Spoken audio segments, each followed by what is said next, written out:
দীর্ঘ ৭৭ বছর ধরে ইসরায়েল ও ফিলিস্তিনের মধ্যে সংঘাত চলে আসছে। তবে ২০২৩ সালের ৭ অক্টোবর হামাস ইসরায়েলে ব্যাপকভাবে হামলা চালানোর পর নেতানিয়াহু প্রশাসন পুরো দমে আক্রমণ শুরু করে ফিলিস্তিনের গাজা উপত্যকায়। ইসরায়েলি বাহিনীর বর্বরতায় গাজা বর্তমানে ধ্বংসস্তূপে পরিণত হয়েছে। এর মাঝে বেশ কয়েকবার যুদ্ধবিরতির চুক্তি হলেও তা কার্যকর হয়নি। এবার মিশর ও কাতারের পক্ষ থেকে ৫ বছরের বেশি দীর্ঘমেয়াদী যুদ্ধবিরতির প্রস্তাব রাখা হয়েছে। প্রশ্ন, ইসরায়েল কি রাজি হবে? সেই বিষয়ে বিস্তারিত জানাচ্ছেন ইশতিয়াক হোসেন। গাজা উপত্যকার ধ্বংসস্তূপের নিচে চাপা পড়ে আছে হাজার হাজার মানুষ। ইসরায়েলি বোমা হামলায় বেঁচে থাকা বাকিরা ঘুরছেন খোলা আকাশের নিচে। এমন পরিস্থিতিতে বড় ধরনের এক মানবিক সংকট তৈরি হয়েছে ফিলিস্তিনের এই উপত্যকায়। গাজায় বেঁচে থাকা মানুষের জীবনে স্বাভাবিকতার ছোঁয়া ফিরিয়ে আনতে এবার নতুন করে যুদ্ধবিরতির প্রস্তাব আলোচনার টেবিলে রেখেছে কাতার ও মিশর।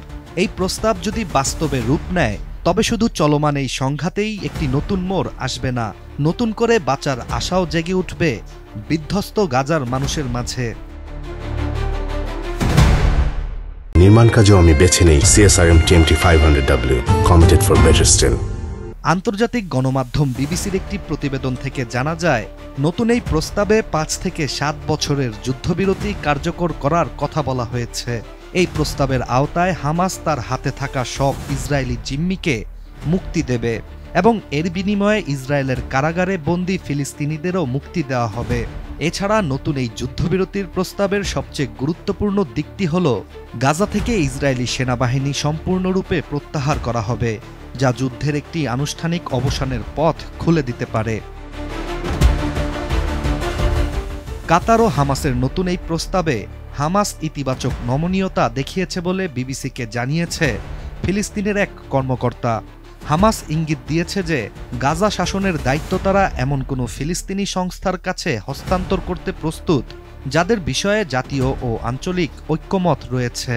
এদিকে বিশ্লেষকদের মতে এই সংস্থা হতে পারে পশ্চিম তীরভিত্তিক ফিলিস্তিনি কর্তৃপক্ষ PA বা নতুন তৈরি একটি প্রশাসনিক কাঠামো। এই আলোচনায় হামাস ইতিবাচক থাকলেও ইসরায়েলের পক্ষ থেকে আনুষ্ঠানিক কোনো প্রতিক্রিয়া পাওয়া যায়নি। কিন্তু ইসরায়েলি প্রধানমন্ত্রী বেনিয়ামিন নেতানিয়াহু স্পষ্ট করে আগেই জানিয়ে রেখেছেন, গাজার ভবিষ্যৎ শাসনে PA বা প্যালেস্টিনিয়ান অথরিটির কোনো ভূমিকা নেতানিয়াহু প্রশাসন মেনে নিবে না। তবে এই পথ সহজ নয়। নেতানিয়াহুর একটাই দাবি, হামাস ধ্বংস না হওয়া পর্যন্ত এই যুদ্ধ চলবে। এমন পরিস্থিতিতে নতুন এই যুদ্ধবিরতির আলোচনা কতটা ফলপ্রসূ হয় তাই এখন দেখার বিষয়। Ishtiaq Hossain, ATN news.